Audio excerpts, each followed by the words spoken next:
So today our topic is screen time in schools, what actually matters for student learning.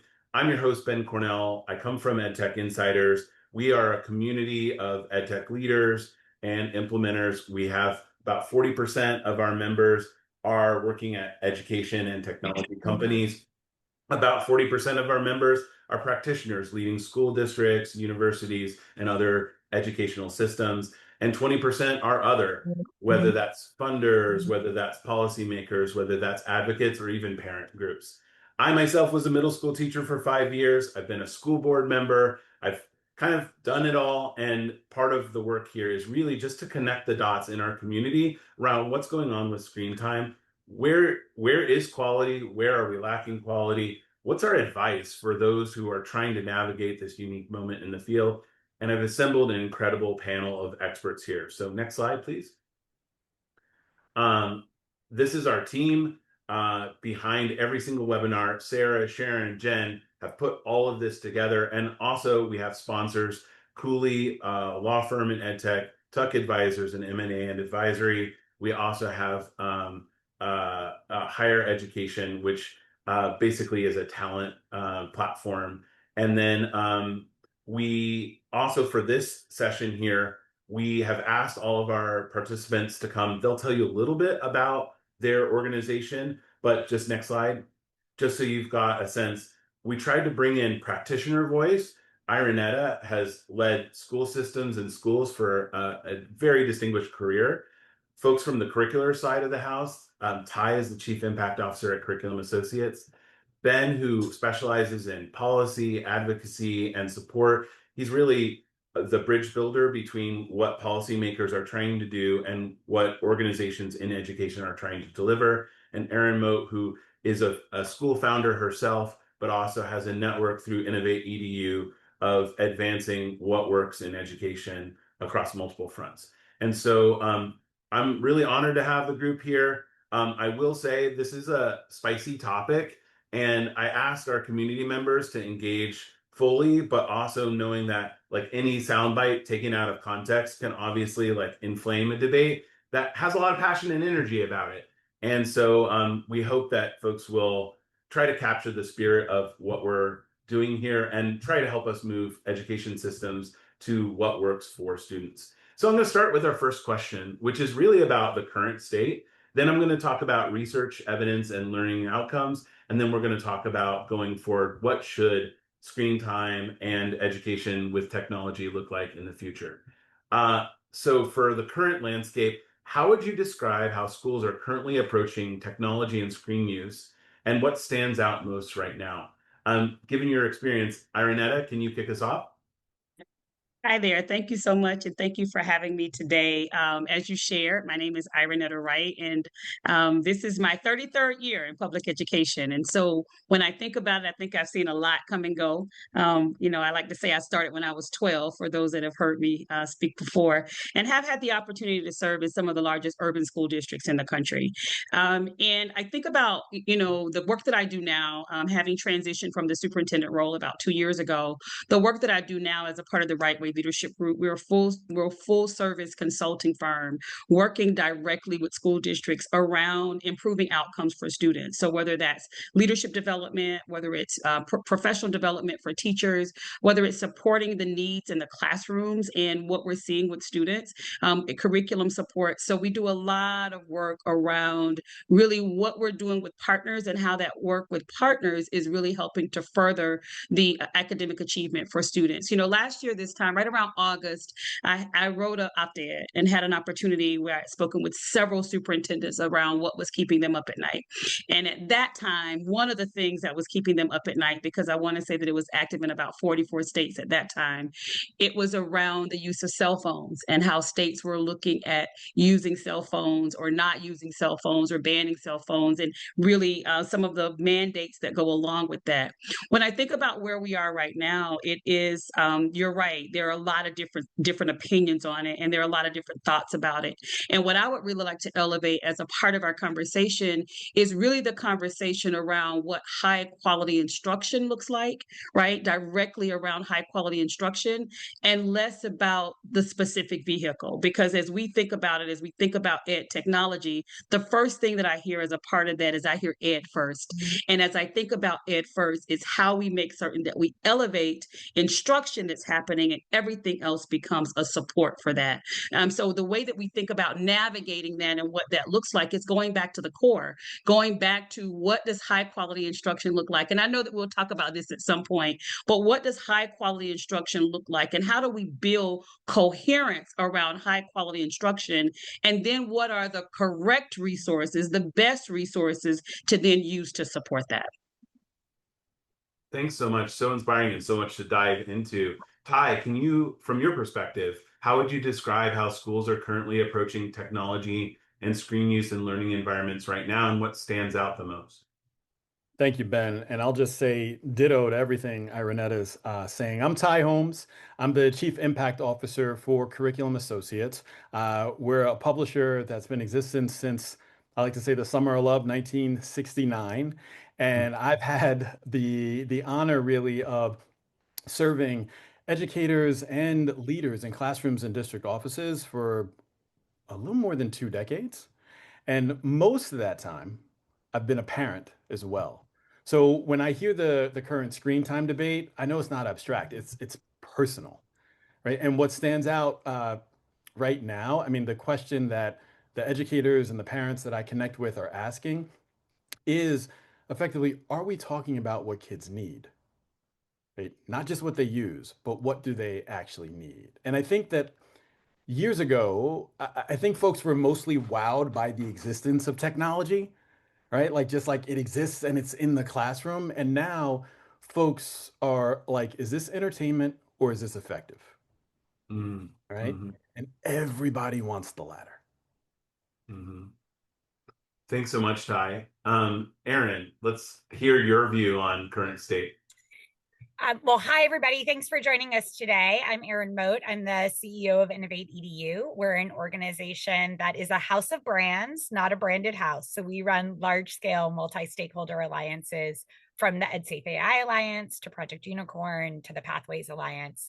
In our work, we touch about 2 in 3 school districts in the United States who are our direct partners.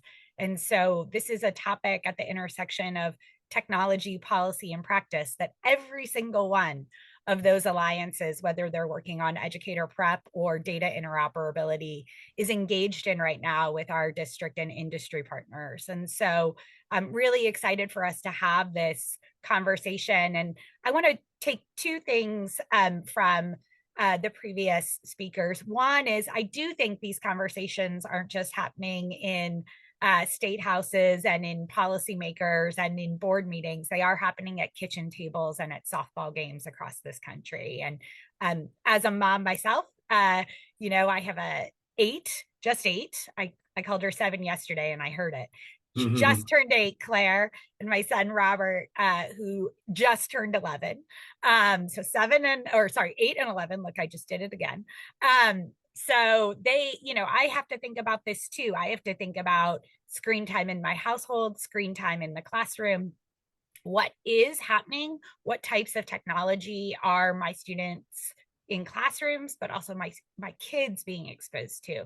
And there, I think we really need to have that distinction between, as Ty pointed out, technology that is consumer facing, that is built for engagement and clicks versus that's built for purpose-built educational work. And what is that distinction between consumer versus ed tech? And I wrote about this design gap and how consumer tech isn't good enough to be in our schools recently in Forbes, and I'll share that in the chat. But let me tell you the conversation I'm having with districts and where I think we're moving. And I'm actually excited to hear this focus being on a return on instruction, a new type of ROI. And why I think that's really important is because I think that I am seeing in practice districts having to get much more discerning around the types of tools they're using and how to move towards evidence-based implementation.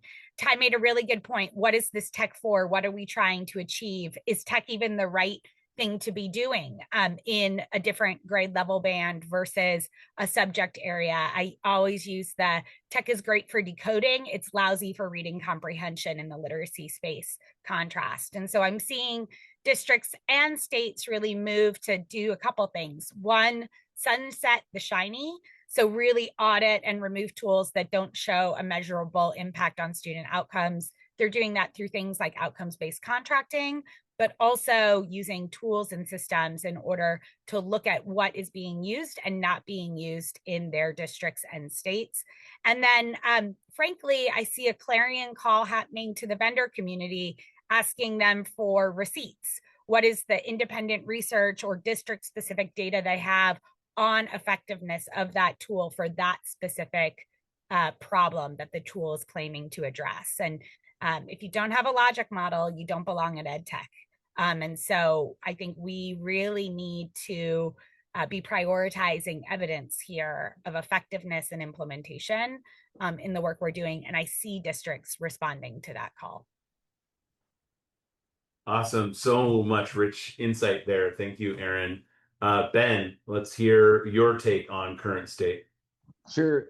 So first off, other Ben, thank you so much for convening and just creating a forum for these discussions. And I think the work that you all do and as a curator and as a convener of perspectives is so valuable for the field. And it's great to be here with Aaron and team and Araneta. I'll sort of what am I like +4? I think on your comments and I think this sort of like a utilitarian almost approach to like how does technology approach and support great instruction? Like that's the question, right? And how do tools that maybe that are not rooted in technology support great instruction? But at the end of the day, like those are the core questions. And you have opportunities obviously around efficiency and and improved outcomes and enhanced student engagement, other things in terms of that are really exciting right now. I'm I was sort of saying earlier, this may or may not mean anything to some of the folks on this call, but like as I approach 50, I feel like maybe I'm having like a little bit of like a Diane Ravitch moment in some ways, because I have this like cognitive dissonance in that, like, on the one hand, I am and have been for a really long time an unabashed believer and supporter of technological innovation in education. I think there are profound opportunities for major unlocks through speech recognition technology, the advent of incorporation of virtual reality into STEM fields and mathematics education. So there are really limitless possibilities that we can't even imagine to sort of address foundational equity and pedagogical concerns that I think are so core to the work that all of us do. On the other hand, I think we've fallen victim as a sector sometimes to like promoting tech for the sake of tech, or the adoption of technology as being sort of like inherently good. And I think from an infrastructure standpoint, there have been advances that set the stage for the use of technology to drive meaningful improvements. Like that's very, very, very real. But this question around like, are vendors ready to bring receipts? Are districts and policymakers equipped to do the hard work of evaluating products, and I'm doing air quotes, I have two hands, solutions, right? Like, and that's hard. Like that's complex work. There's no Gartner Magic Quadrant in the ed tech space, right? Like, I've never seen a sector with so many entrepreneurs and investors who seemingly have no competition. Like nobody else does what we do. We do, like, right. And that makes it really hard on the procurement side to differentiate, to evaluate, and to ensure that we're set up for success in ways that allow for, Aaron, as you said, this sort of return on instruction, which I think is such a foundational component of all this. So anyway. Yeah, and thanks so much for that perspective. And what I love about this group is we're all coming from our different angles, but I see so many heads nodding around this kind of focus on quality, this ROI, return on instruction, Aaron, that you coined. I love that phrase.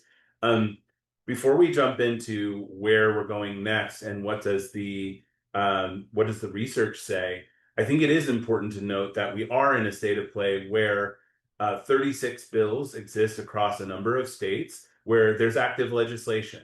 Also, in further context, we've had cell phone bans over the last 2 years that have gone in and out of favor. And, from an implementation point, from a school board member perspective, when the state legislature says there's a school, we want to ban cell phones, or we want to look at that, then you also have to think about, okay, logistically, how do we implement those things? And then even further zoomed out, we have social media and the reckoning that's going on right now with Meta and others around some of these design features that are inherently entertainment oriented, but also, courts are finding addictive.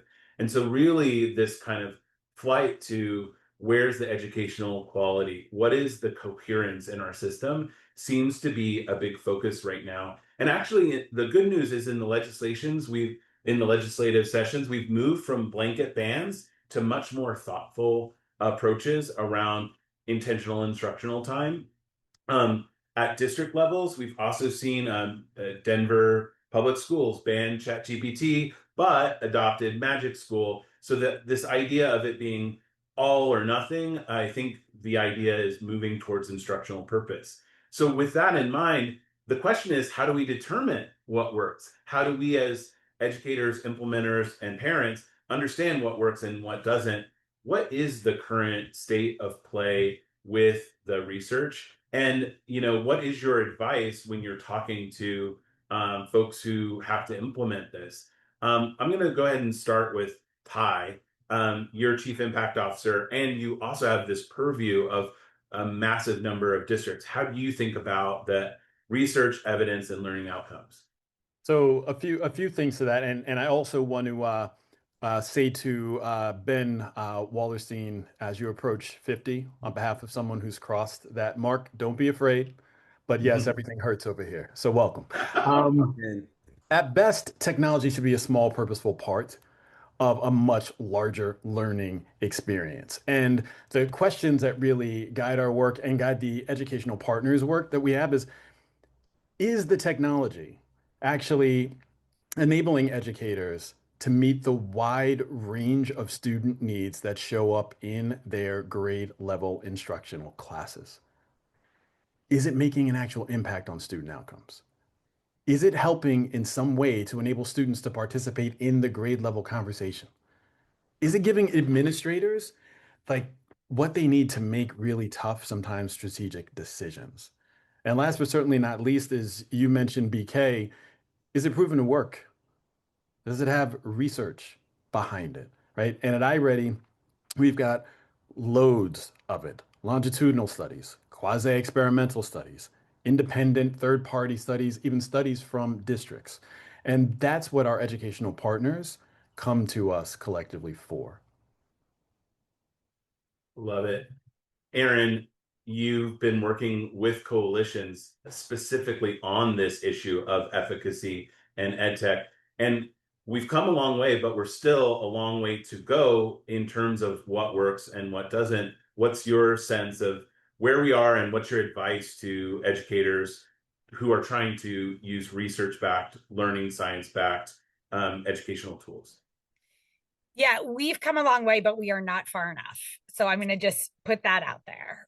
We are not far enough. We, I think, have to think about a couple things. And Ty, I really appreciate that you talked about the variety of research that you all have done. And I think that's really important, that, a teacher who is using a math tool doesn't need to know in 5 years if it's worked or not. They need to know in November. And so we need to be really thinking about how do we make the research and evidence base we have right now accessible, digestible, and actionable. And there's models of doing that in other places around the world. The Education Endowment Foundation in the UK has made a dashboard of the types of interventions for educators, specifically targeted at educators, and what's the strength of the evidence base, what's the cost of this intervention, and what's the student outcome impact. And they're literally, you can look at a dashboard and say high cost, low impact, strong evidence base, and understand what your resources look like. So we need to make evidence much more discernible, actionable, and able for the field to understand it. Because this is not something that can be solved simply on the supply side, but there is a lot of incumbent responsibility on the supply side, to Ben's point. We also have to have educated consumers and folks who can take evidence and take action based on a set of factors. And so with a coalition of, because I do coalitions, with a group of folks, including Digital Promise, CETA, COSIN, One Edtech, CAST, and others, these are all organizations in the education technology space. 2 years ago, we put forward 5 EdTech quality indicators. And that's around safety and privacy, accessibility, usability, efficacy, and interoperability. We think those are the big 5, that districts need to be evaluating their tools around those 5 EdTech quality indicators. And then just recently in March, we partnered with Instructure. And this was not a place where we sort of exchanged money, or Innovate EDU did a project for Instructure. This was 2 like-minded entities coming together and saying, we're going to look at the evidence base and make it more discernible for the field. And so we released a report at South by Southwest EDU in March of where consumer tech versus EdTech stacked up around these EdTech quality indicators, what the evidence base looks like. I will tell you that consumer tech is very low. 2% of the tools have any evidence base about their efficacy for educational outcomes. EdTech, it's not great, but it's not 2%. And then next week, we'll be releasing the list of 150 most used EdTech tools in America's classrooms and how they stack up against these 5 quality indicators. Have they gotten a third-party validation certification around those 5 areas? And for us, educating frankly, the demand side about what to look for, how to shift their procurement process to get that return on instruction is really, really important. And I think one more thing I'll say around Ty's point is you have to have a really clear vision about what you're trying to achieve. Like I said before, if your big challenge is reading comprehension in the early grades, or in, frankly, any grade, the research tells us that picking up a book and a physical book is 6 to 8 times more effective than a digital textbook. That's the reality of it. But if you want to work at decoding in an early literacy classroom, the at-bats that young people get from really targeted decoding exercise for 5 to 7 minutes a day on these repetitive tasks moves the needle for young learners and closes achievement gaps in massive ways. And so it's not one lever that can be pulled. It's not a silver bullet. It's the combination of what's the toolkit we have alongside human-centered instruction. Yeah, it resonates. I often say, it's called EdTech for a reason. The ed comes first, the tech comes second, and you have to really think about the use cases. I also, it's so great to hear that you're building these frameworks and really holding folks accountable for their evidence and their impact. But we also know the studies that work in a laboratory environment or some small case don't always play out because implementation is so important. Ironetta, you've worked yourself, but now you also coach lots of people who are implementing these strategies. When we go from the theoretical, like the data shows this works, to the implementation, how should people be thinking about it, especially when so many districts have 200, 300, 400 tech tools that they're trying to use all at once? If any, not only do I do the work that I'm doing through the Right Way Leadership Group, but I also serve as the Chief Learning Officer, Leadership Officer for a network of superintendents called IEI. And I smile when you say this because just a month ago, one of the lessons that I led with the superintendents was around ROI. And I will say that, we don't always like to talk about ROI as educators, right? In terms of what is the ROI? So we can say ROI, return on investment. That investment is return on instruction. It's return on learning. It's what our students are actually getting. And so I've coined the outcome-focused leadership, which is the 7 keys to improving outcomes with precision. Because at the end of the day, if whatever we're using is not leading to improved student outcomes, is that the resource that we need to be spending time on? And I would make a bold statement that says no. The challenge becomes there is not always a way, or we don't always do the tough work around being able to monitor those systems to see whether or not they're giving us the outcomes that we're looking for. When we think about support for teachers and what that work looks like, what a teacher is using in a classroom, if it's not direct instruction that they're doing with it themselves, it has to be able to support the work that they're doing and some of those automatic tasks that they're needing to do that otherwise could be done in support of the work that they're doing. And so I think that when we think about what we're focusing on, we have to be clear. Someone said this earlier, but we really have to be clear on what do we expect the outcome to be? What do we expect our students to get from what it is that we're doing? And also be clear how we're working with our solution providers, right? I say solution providers, we say Edtech tech partners, whatever term we want to use. Ultimately, the goal is for them to help us solve a challenge that we're working through. When we also talk about evidence-based, and this is a big one for me, and I'm a bit of a techie, I'm a self-prescribed techie, I would say, probably not as much as the guys on the call right now, but or even Aaron. But when we think about evidence-based, often we dilute the evidence base because we change the resource. So we decide this is the evidence base, and the evidence base says you are to do this, this, and this. That's what the evidence is based on. That's what the data is based on. That's what the outcome and the improvements are based on. But when we then pick and choose what happens in that, it dilutes the evidence base, and then we don't get to the outcomes that we look for. So implementation is one of those 7 keys. How we actually look at the resource. I don't really, I'm not big on the F term, fidelity. We use that term a lot in education, but we really have to understand what it means. Like, what should we be giving to our students? What should our teachers have access to that provides support for them? And how are we monitoring that implementation so that on the other end of that, outcomes are expected, not just nice to have, but they're expected to have. And then if we don't get the outcomes that we're looking for, it's time to make different decisions.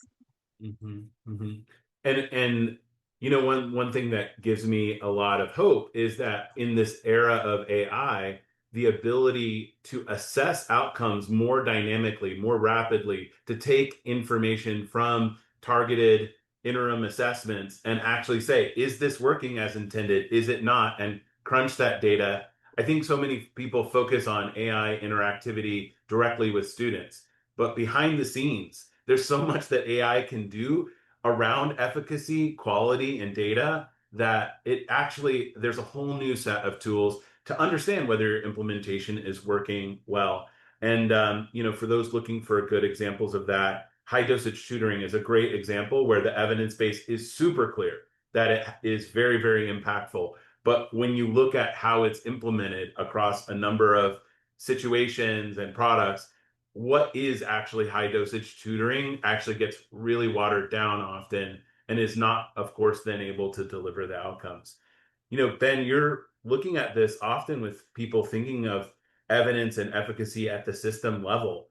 What advice do you have, and where are your kind of lights of hope where you're seeing real opportunities where people are moving the ball forward? Yeah, I mean, I think it's important, I think, like, for all of us to acknowledge too that, like, these aren't these aren't easy problems to solve in a reductive way, right? Like so like the work that Aaron's doing is so unbelievably important, right? In terms of identifying like threshold characteristics that are like indicative of of outcomes, or that are, you know, that can support and facilitate deeper implementation or understanding among decision makers, the sorts of decision makers that Ironetta is working with, right? And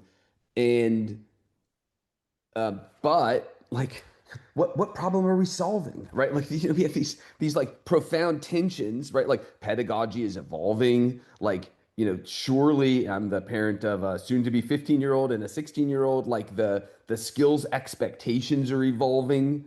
You know what? You know, there are certain like foundational elements, obviously, around literacy. Like, you know, science literacy's been pretty good and pretty well established for a really, really long time, right? Like, and we go in cycles, you know, like the things that sort of like oftentimes we're seeing like a big progressive push around now were the very same things that progressives were rejecting in 2001 when they were the byproduct of the Bush administration and the National Reading Panel. So there's sort of a political cyclicality, you know, you know, which results in a lack of consistency, which inhibits improvement, quality improvement of systems and of practice over time, for sure. In the Alabama surge too, but and so that's very real. But these are like, you know, not to overly complexify it, but like, you know, but the question, these foundational questions of like, what are we actually solving for,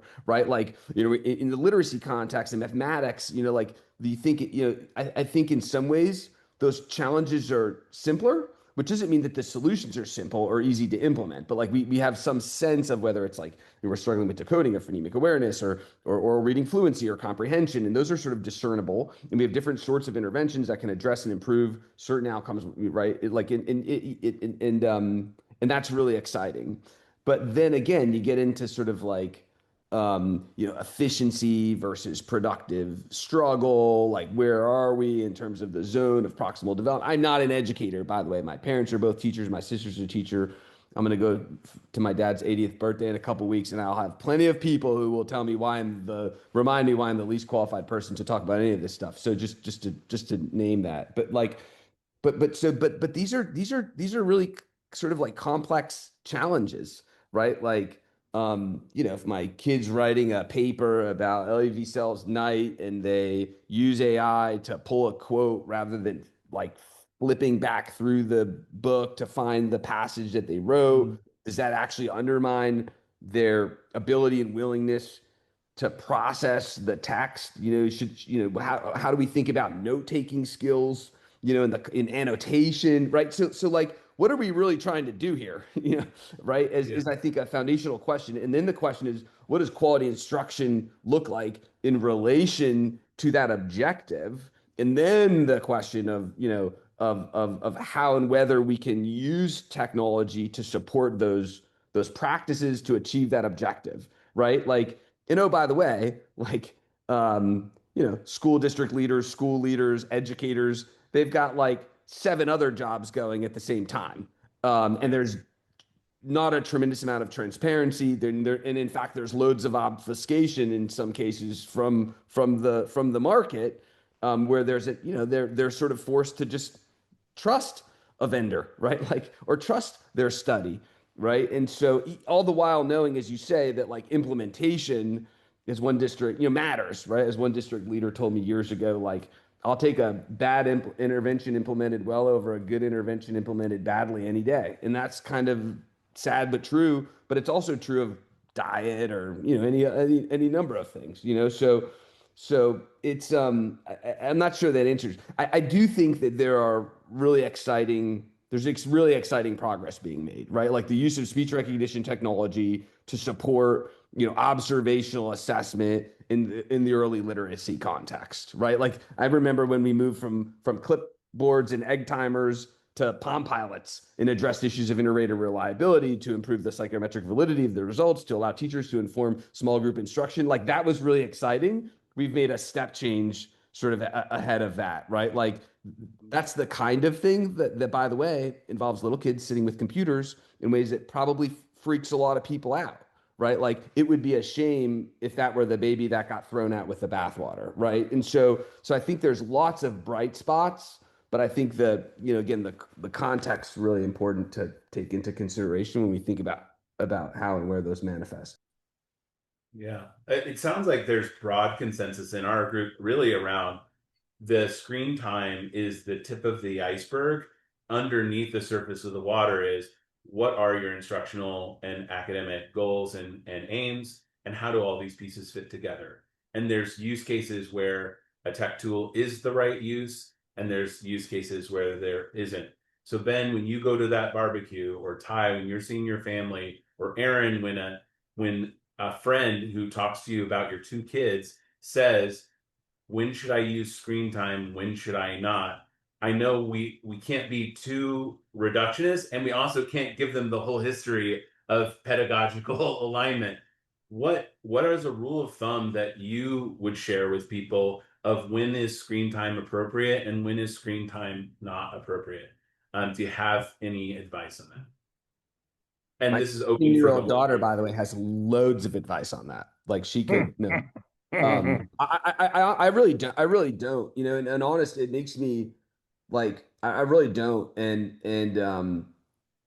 I think even especially from the the parent perspective, it makes me really sad and like in nervous because again, like I don't have deep expertise in you know from that standpoint, but you know, but I'll sit in an airport next, you know, like in airports and airplanes or, you know, if you've got little kids, those are sort of like, you know, screen time maximization zones probably. But like, you know, but I do worry about it. I do worry about like what messages parents are getting. I worry about the like, you know, the hyper anti-screen time stuff that undermines pedagogical innovation and education improvement of educational outcomes. Like we're talking about that sort of generally here, but I also really do worry about like, you know, whether parents are being like duped on Instagram into downloading some app that promises to be super educational and sticking their kids in front of it for hours on end, right? Like, and you know, and I think those are very, very legitimate concerns as well. Yeah, I think if I could add one as well, you know, we're talking about kids. Mine are almost 24 and 25, so I may be the elder on the call. But when I think about it, I think it's important that we also consider balance, right? Whatever it is that we're doing, we think about what balance looks like and overall purpose. You know, I was having a conversation with a mom last week whose children are 2 and 4, and having the conversation around how much is too much, and you know, we don't you know, use screen time or tech devices at certain times, really thinking about balance and what is the purpose of what it is that we're doing. And to Ben's point, researching enough so that we know that there are not those things out there. We know that they do exist. And I think that parents, their desire is just to do right by their children. They want them to have every possible advantage. And they also see technology as an advantage for them. So they don't always have the indicators that says this is good and this is not good. And so really making sure that we're open, honest, and upfront about what those options are, especially as we're thinking about schools and how we're interfacing with parents, sharing with them the resources that we have that have been vetted, that and what the purpose of those things are, and what we're expecting the outcomes to be based on that evidence that we've seen in the past.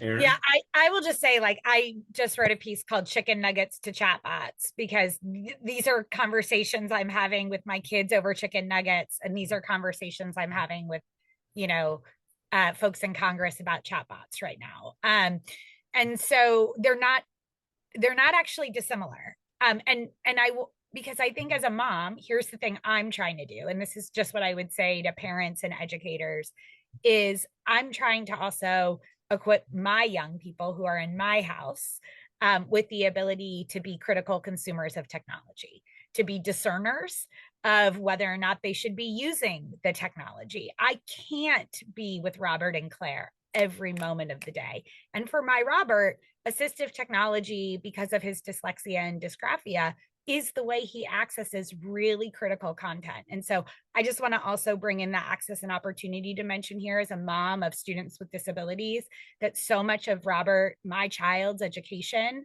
is only accessible through screens and through the ability to interact with content in a way that is able for him to access that content. And he's brilliant, but he needs that scaffold and that support. And so do 1 in 5 kids in this country. So I don't want to leave without saying that really important thing we need to say the hard thing about.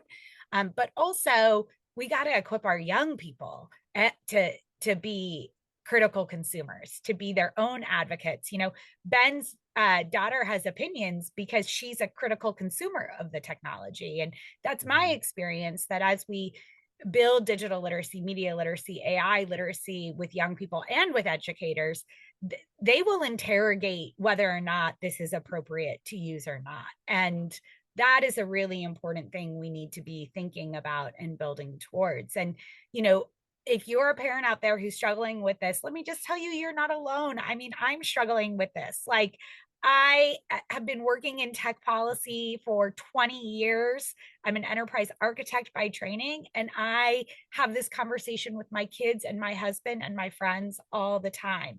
So there's things I do, like, you know, my kids don't go on generative AI tools, even purpose-built ones, without me being side by side with them. I give Robert the ability to like slam the hood down and to ask questions. He names for me when a chatbot starts trying to take him to a different place than the topic he's working on. But technology is a part of what the workforce looks like, what the future looks like. And so if we're not thinking about how we're equipping our young people to be critical consumers and advocates for themselves, we are missing the boat. That's the boat we missed in social media. I'm committed to not missing it in AI. I'm committed to not missing it now. And so I think on that, there is broad scale agreement.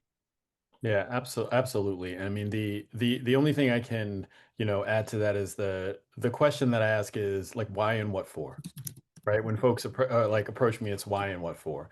And I also, just to honor the parents that are not only on the panel that are but are also listening as a parent, sometimes we just get tired, right? That happens. It is exhausting. I said earlier, as Ben is approaching 50, I know what it's like to, babysit a 6-year-old niece and be woken up at 5:30 in the morning with your niece sitting on your chest saying, Uncle Ty, what activities are we going to do? Now, you better believe at that moment, I might be thinking, is there a screen nearby that can help a brother out, right? But when we think about the tech, really, the question is like, what's the purpose? What are you trying to achieve with it, right? And if that's a guiding question, it'll help. But respect to all the busy and exhausted parents out there. Yeah. This is where also there's value judgments loaded into the screen time thing. And, when you approach another family and maybe they've got the kid looking at the screen during dinner at the restaurant or something like that, it's important for everyone the full story, the full background. In terms of, how I think about it and what I say is, um, technology is great for doing the things that teachers can't do as much of, or that isn't the best use for teacher time. And so, Aaron, you used the analogy of like going to the learning gym. And when you just need to go do your workout and do your reps, that's where Edtech is awesome. And screen time can be limited in amount of hours there because it really is about going and getting your workout. And I think for reading, I want my child to be reading 30 minutes every night. My child has access to books. Some students who may have a learning disability or who may need like engagement support on their reading, doing 30 minutes every night, it's not 30 minutes of screen time or not, it's do 30 minutes of reading practice every night. And with math practice, I find in particular that adaptive learning is better because it helps you get that engagement right. So when you're going to the learning gym, you definitely need to use it. And then I also think when is when is screen time really helpful? It varies by age level. And so I think what we're seeing with a lot of policies is 0 to 5 is treated differently than early elementary, then late elementary, then middle, and then high, which means that when you create blanket bans or blanket statements, students that are on the cusp of those age groups can really get harmed. Their like learning can get really limited one way or the other. And so the second thing so one is go to the learning gym. Tech tools can be a great support for that. And number two is this is the right time to have the conversation with your child and with your educator. And you figure out what works for each child based on that conversation. Ty, I love your what for question. If you can be intentional, then it can be really great. And then the last thing I say is don't confuse educational tools from YouTube, TikTok, and doom scrolling. There's so much AI slop coming down the pipe now too, that's only going to get more tempting and worse. So I do feel like these purpose-built education tools, you really have to do your research to make sure you're not just throwing your child into the deep end. We are going to go to some Q&A. We've got 9 Q&A questions, so I'm going to go a little rapid fire. The first question is, currently the vast majority of evidence-based studies deployed to support the efficacy of EdTech products like iReady are not ESSA Tier 1. They are quasi-experimental, non-peer-reviewed, and/or commissioned by the product vendor. Does the panel have ideas for fixing the current state of the efficacy studies ecosystem so that the public can have confidence in these products?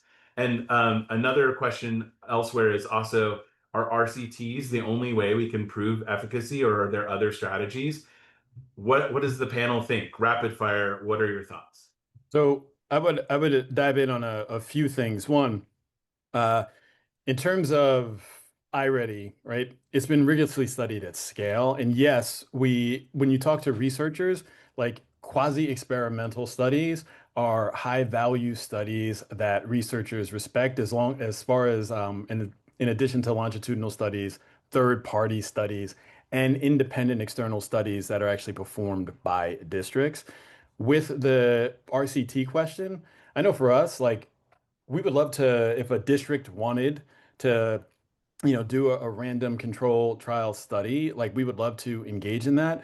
But all the researchers I talk to tell us those are extremely hard to design, right? And you need some kind of funding from some place that'll allow folks to do the research, which makes it really, really complicated.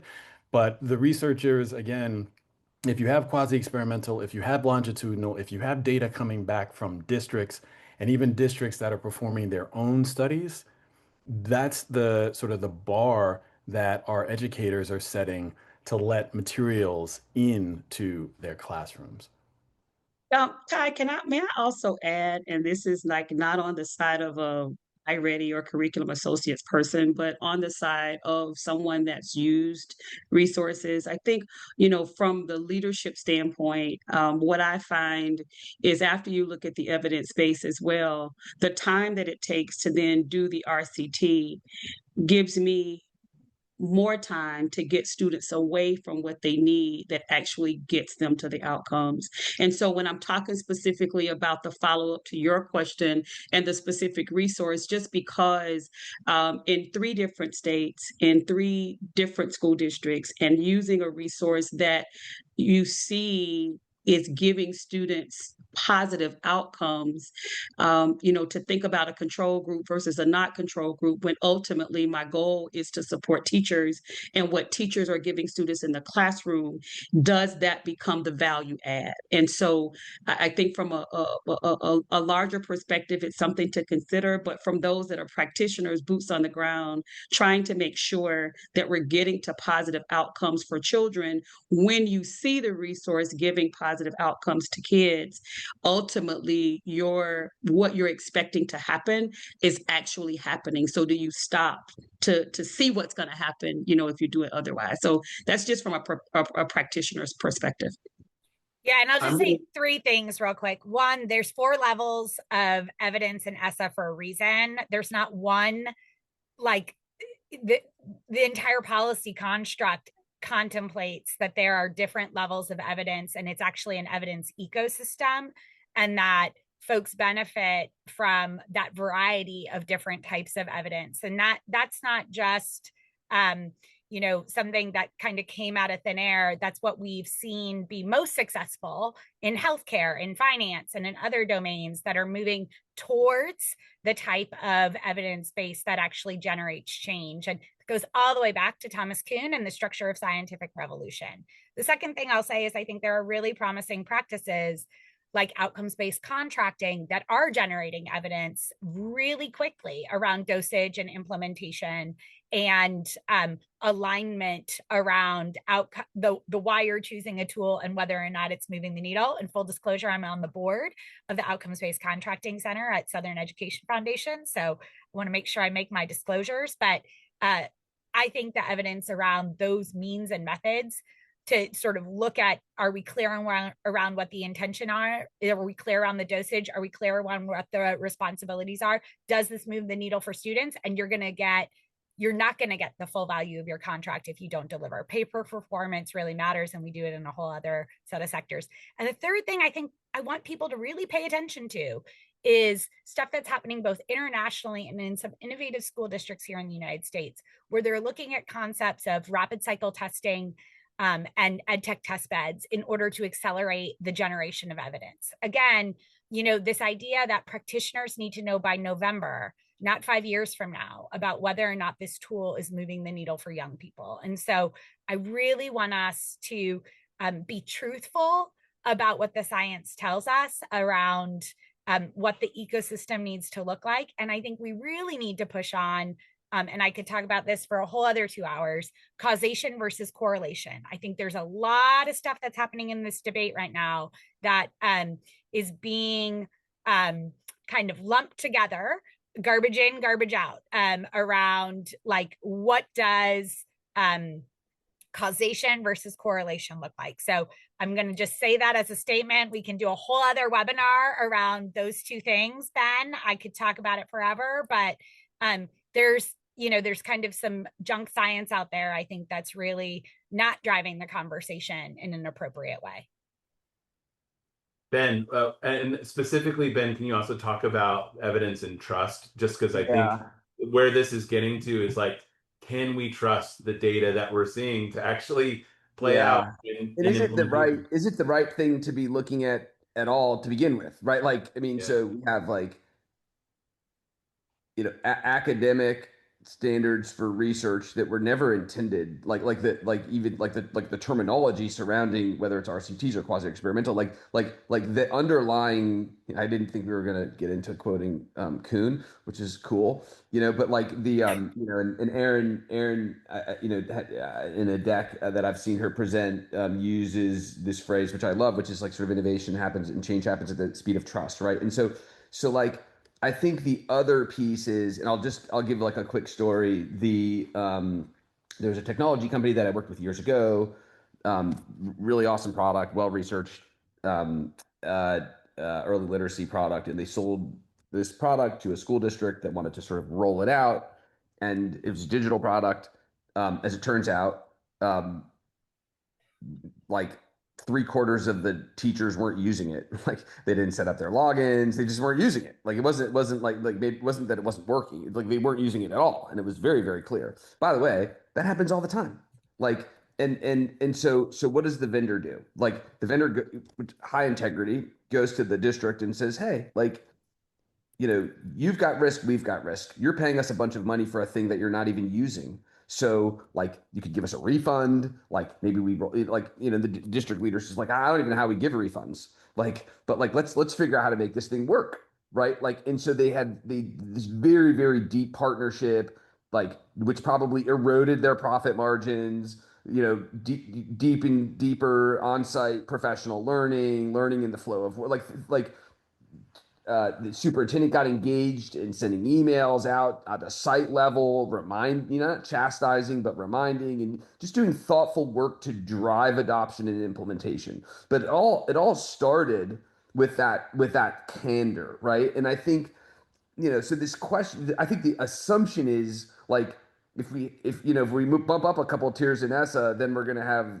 greater trust and well, everything's fine. Well, like not necessarily, because it's not clear that that's even the thing that really matters, right? So like, JD Power and Associates might say that, XYZ vehicle is better than, and I hate to make those sort of, again, like kind of reductionist comparisons, but like, it's what are we seeking, what is it that we're trying to accomplish, how does this play a role in supporting that objective, right? Like and those are the core questions. And so my push is really for the vendor community to be more transparent, accept lower margins in certain cases, pour more professional services into the work that they're doing to drive implementation, to remember you're selling education outcomes, not software. You may need to team up with people like Ironetta to support and drive implementation in meaningful ways. And over time, maybe the long tail margins improve and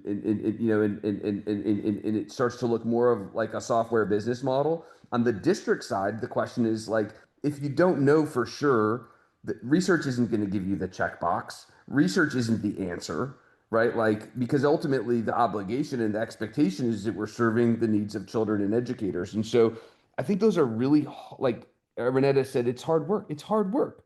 I don't think there's a way to get around that. I don't think, better research answers that question. I think it's just the hard work of implementation and evaluation in a site specific and district specific way that's going to get at the kind of answers that we want and need. Yeah. Well, I so appreciate your perspective on that, Ben, and for the whole panel. We're going to wrap now just because we're coming up on the end of the hour. I will say great questions from David, Mital, John, Talia, Casey. Many of the questions are coming around how do we audit our own educational systems? How do we think about supporting parents at home, especially early childhood parents? How do we think about evidence in practice in our own context, not evidence writ large around like research studies? Really, really great questions, and all stuff that we are dialoguing about, but we need to move the conversation forward over the next couple of years. For those of you who joined us, please, we'd love your feedback. Please scan this here. You can also catch more of the conversation on our Edtech Insider Substack. Next slide, please. On Edtech Insider Substack. And you can join our WhatsApp group by becoming an Edtech Insiders Plus member. We really appreciate everybody on the panel. Next slide. For joining us today, and also to the sponsors who made this webinar series happen, Cooley Higher Education and Tuck Advisors. Please join us at ASU GSV on Monday. It's a conference and we have a happy hour. We'd love to see you all there. And until then, thank you all and have a great weekend.